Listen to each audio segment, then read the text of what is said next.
لا إله إلا الله لا إله إلا الله لا إله إلا الله ما لنا رب سواه.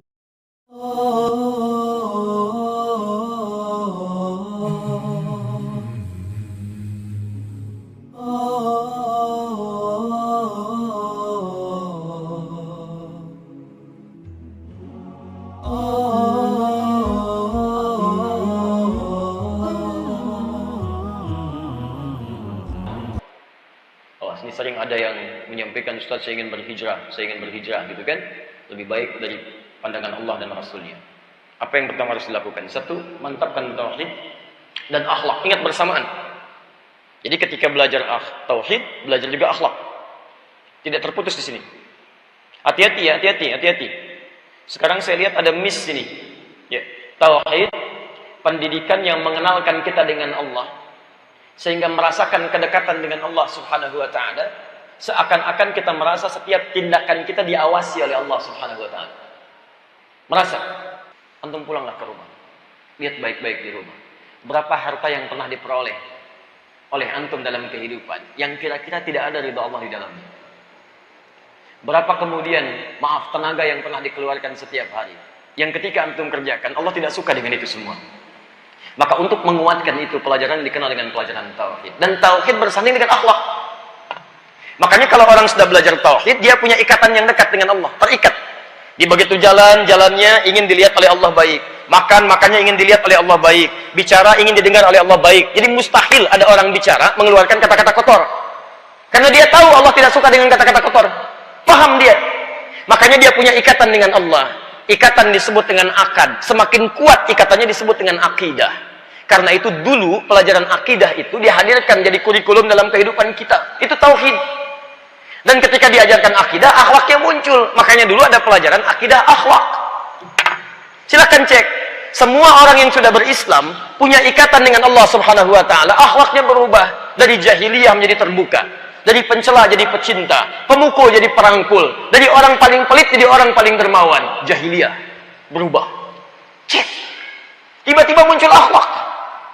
Penyayang luar biasa. Nah, sekarang coba antum lihat baik-baik.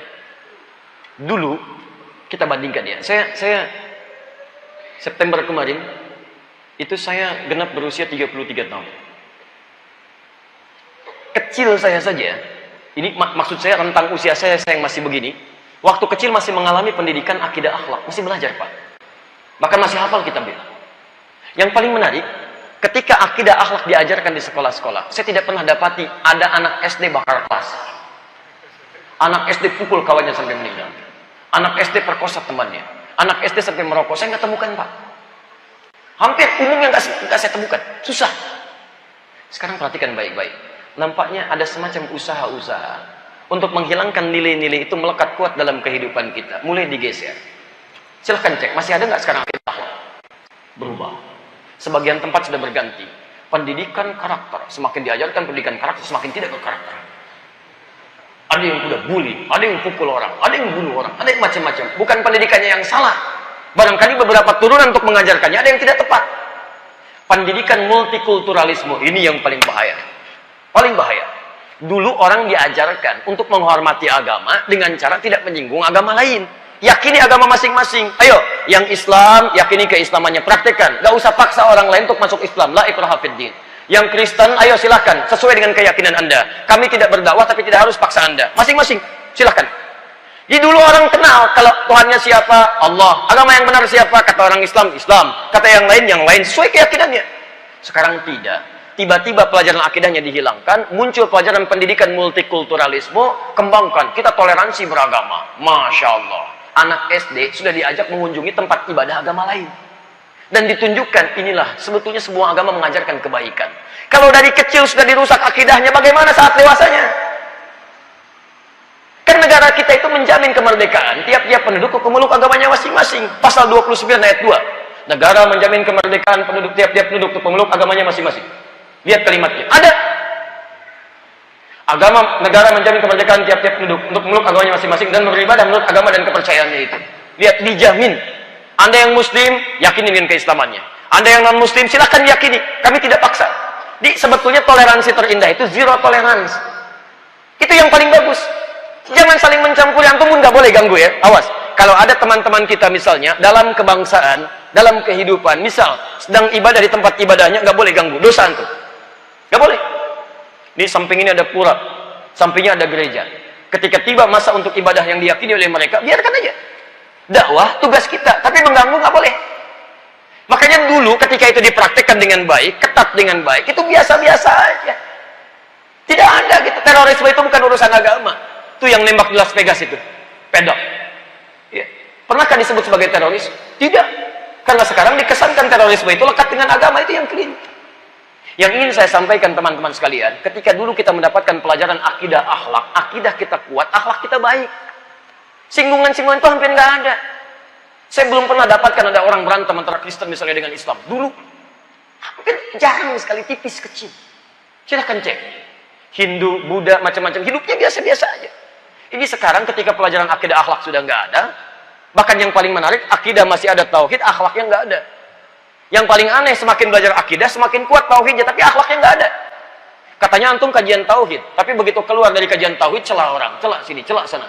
Merasa diri paling hebat dan sebagainya. Merasa diri paling benar. Nah itu belajarnya cuma akidahnya, akhlaknya nggak ada. Ada yang belajar akhlaknya, akidahnya nggak ada. Akhlaknya sopan, baik, senyum, sholat subuh 4 rakaat. Salah. Jelas ya? Baik, jadi teman-teman sekalian, dalam konteks ini, ayo kita kembalikan dulu. Ya, kita kembalikan. Ini fase pertama. Ini fase Mekah. Jadi 1, akidah akhlak. 2, ini saya cukupkan sampai sini dulu. Ya, saya berhenti, kalau ada pertanyaan silahkan. Nanti setelah selesai, saya berikan waktu untuk syuruk. Ya. 2, fikih. Fikih. Nanti setelah selesai kajian kitab ini, langsung saya turunkan kepada materi yang saya sebutkan ini. Jadi begitu selesai kitab ini, nanti kita masuk pada pelajaran akidah. Ya kan? Atau nanti tunjukkan beberapa tempat yang lain yang saya mengajar materi tauhid di situ. 2, fikih. Fikih. 1, akidah akhlak, 2, fikih.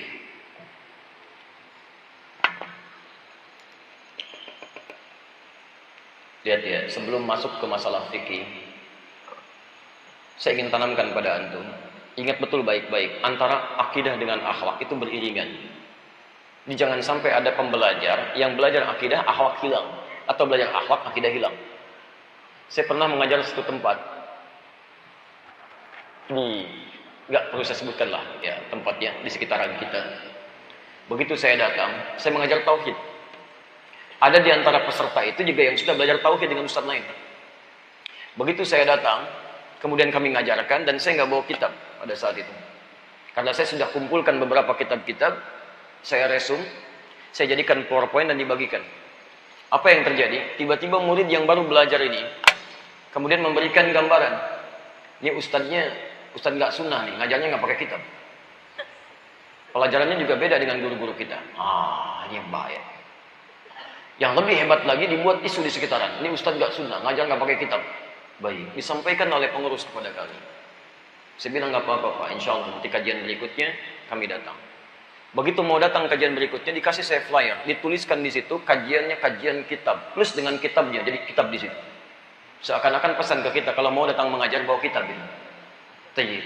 Maka saya telepon murid saya katakan tolong datang ke rumah, bawa mobil. Begitu datang ke rumah, kami bawakan kitab dari rumah Pak, 2 mobil. Saya turunkan dari perpustakaan. Tuh 2 mobil jalan. Sampai di tujuan, kami tumpukan buku-bukunya. Terus saya buka dengan pelajaran. Alhamdulillah. Dari sekian saya mengajar tauhid, baru di tempat ini ada yang pengen repot. Saya mohon maaf karena memang selama ini saya jarang mengajar pakai kitab. Saya pakai kutub. Kitab itu 1, kutub banyak. Ini saya kumpulkan. Jadi pelajaran-pelajaran itu Bapak Ibu sekalian, yang antum saya langsung sampaikan. Yang kemarin sampaikan ini nggak sesuai pelajarannya. Ini antum belajarnya dari kitab ini. Nih lihat, saya bacakan kitabnya. Judulnya ini, pelajarannya ini. Begitu disampaikan baru paham. Oh, bukan oh. Ini buku dibahas di Timur Tengah, kelas anak SD dan SMP. Jadi kalau antum baru belajar ini, antum baru belajar kelas anak SMP. Saya kumpulkan ini, saya ambil kelas yang ini, saya ambil kelas ini, saya padukan. Ini yang kelas SD, ini SMP, ini SMA, ini yang tipe universitas. Saya gabungkan jadi satu, saya sederhanakan bahasannya. Kemudian kami kumpulkan. Baru setelah paham kami sampaikan, tidak ada lagi yang bicara. Saya tugaskan baca kitab, gak bisa baca. Baca kitab aja nggak tahu. Kitabnya aja nggak kenal. Sudah memberikan penilaian yang tidak tepat. Nah, yang seperti itu tidak baik. Itu artinya antum belajar dengan cara yang salah. Tauhidnya memang benar belajar tauhid, tapi akhlaknya nggak ada. Sehingga ketika menemukan guru yang mungkin beda dengan apa yang telah antum dapati, bukan berarti gurunya salah. Mungkin pengetahuan antum belum sampai ke situ. Jadi jangan pernah antum menilai kemudian pelajaran orang lain dengan pakaian masing-masing, itu bisa beda. Nah, saya suka pernah dapatkan kalimat-kalimat demikian di beberapa majlis, itu nggak baik. Kalau ke saya nggak apa-apa, tapi ke guru lain jangan pernah lakukan. Karena itu tidak berkah nantinya.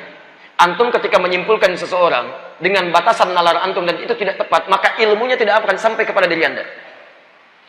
Seorang murid pernah datang kepada seorang syekh belajar. Kemudian dia minta izin kepada syekhnya untuk belajar di guru lain. Kata syekhnya, belajar ke sana. Tiba-tiba baru belajar 1-2 hari, pulang lagi. Ditanya, kenapa kamu balik lagi? Kata murid ini, syekh, dia beda ngajarnya. Beda cara ngajarnya. Ya, kalau kita sekarang bukan sunnah bisa. Ya. Beda. Kata syekhnya, jangan cepat kamu simpulkan. Balik lagi sana, setelah 1 pekan baru simpulkan. Tiba-tiba setelah sepekan, gak datang. 2 pekan gak pulang. 3 pekan gak pulang. 3 bulan baru balik lagi. Kata syekhnya, kemana aja kamu? Ternyata syekh, ngajarnya bagus sekali. Masya Allah. Nah itu teman-teman sekalian. Jadi kalau antum ingin dapatkan pengetahuan baru, silahkan dengan siapapun belajar. Kalau ada kebaikan, ambil. Kalau tidak cocok, tinggalkan, jangan dicela. Selesai. Jelas ya? Fikih. Fikih adalah pengajaran yang menghadirkan pemahaman tentang ibadah. Pemahaman tentang ibadah.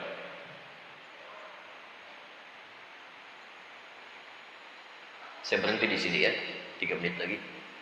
Fikih adalah pengajaran yang memahamkan tentang ibadah. Baik. Misal, sholat ibadah bukan? Ibadah. Zakat ibadah. Ibadah. Puasa ibadah.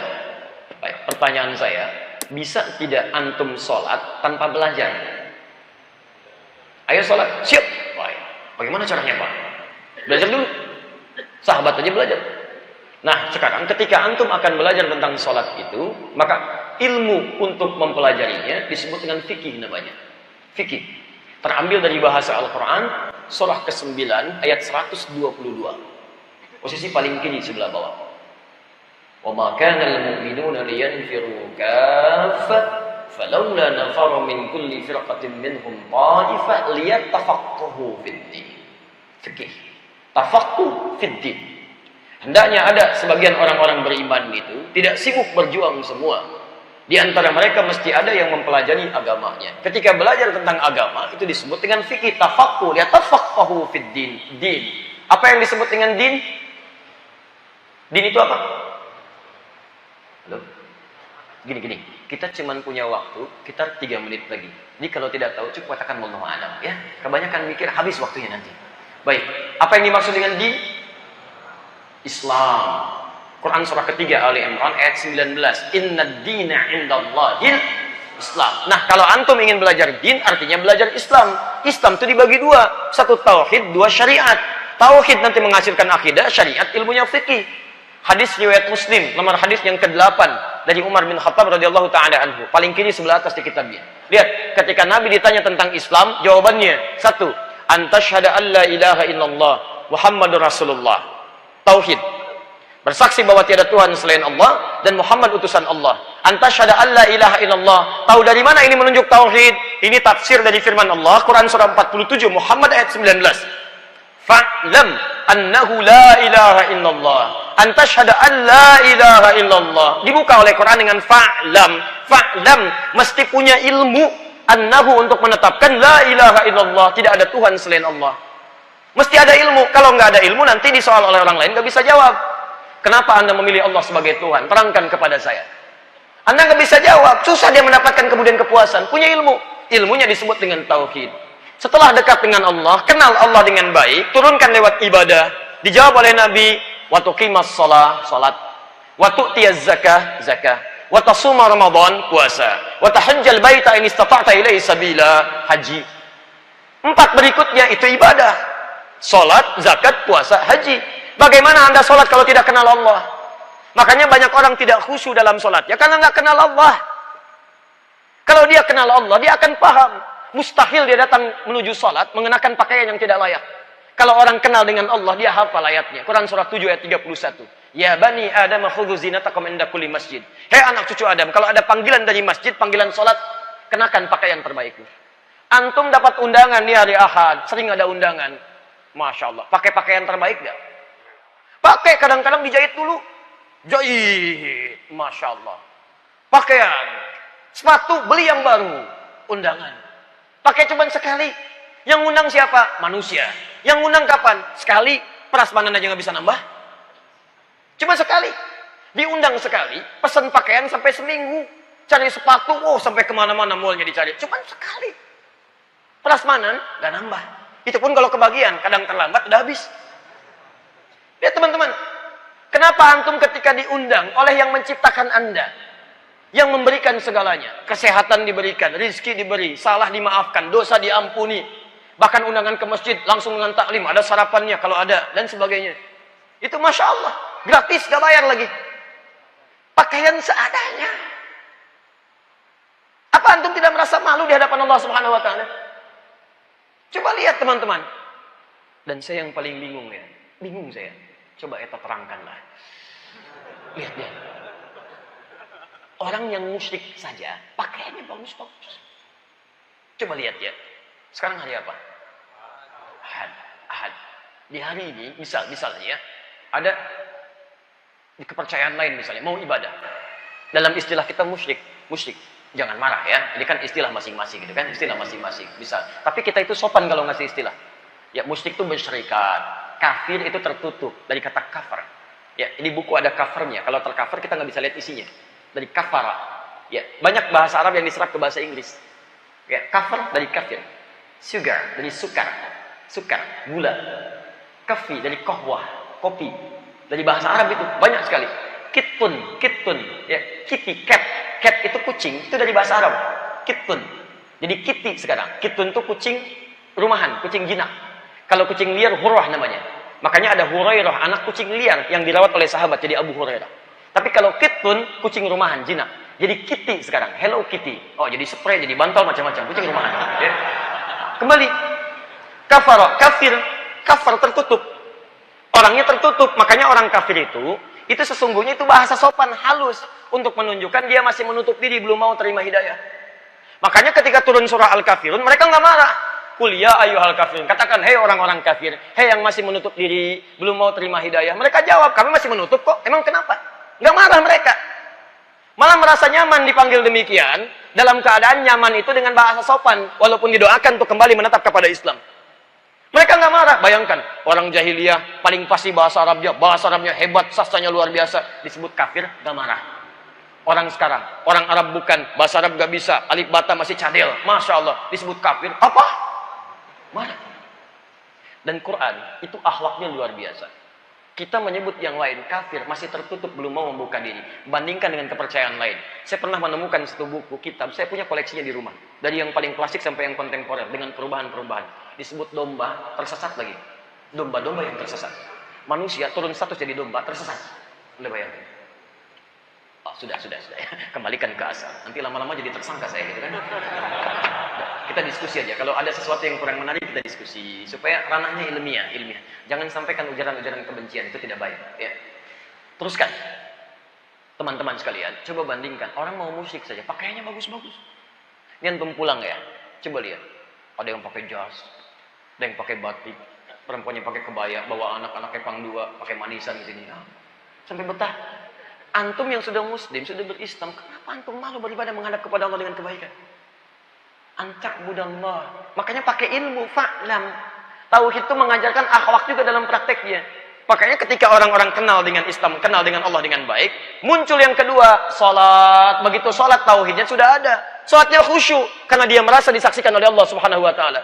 Disaksikan pakaian bagus, malu kalau bacaan itu maaf, masih kurang fasih, malu karena berhadapan dengan Allah. Anda dipanggil presiden, malam-malam sudah ngonsep, besok katakan apa ya? Katakan apa? Ditulis. Sampai yang mau akad nikah aja belajar dari malam. Saya terima nikahnya. Takut salah. Kenapa ketika antum berhadapan dengan Allah tidak merasa takut kalau keliru bacaan? Dari dulu sampai sekarang, alhamdulillah. Kapan lagi alhamdulillah? Alhamdulillahirabbil alamin. Masyaallah. Mau sampai kapan? Rubah. Dan tidak sedikit orang kata Nabi, bahkan saking tidak kenal dengan Allah sampai lupa berapa rakaat sedang menunaikan salatnya. Lalai.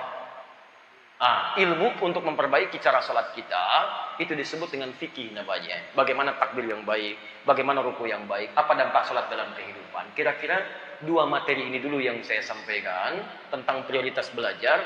Nanti coba teman-teman petakan dalam hidup. Ayo yang belum belajar misalnya akidah dengan maksimal, cari guru-guru terbaik sekitaran kita. Ikuti majlisnya. Ya, lihat jadwalnya. Kami mengajar tauhid selesai di Masjid Al-Amin tuh di Bintara. Mungkin bisa masuk di awal-awal. Guru lain juga bagus, cari gurunya. Fikih lihat yang bab salat, bab zakat, bab puasa, bab haji, ikuti pelajarannya. Ambil ilmunya. Dengan itu semua, insya Allah akan manfaat pelajaran kita, berdampak baik dalam kehidupan kita, dan melahirkan kekhusyuan dalam ibadah yang kita kerjakan dalam kehidupan harian kita. Paham sampai sini? Baik.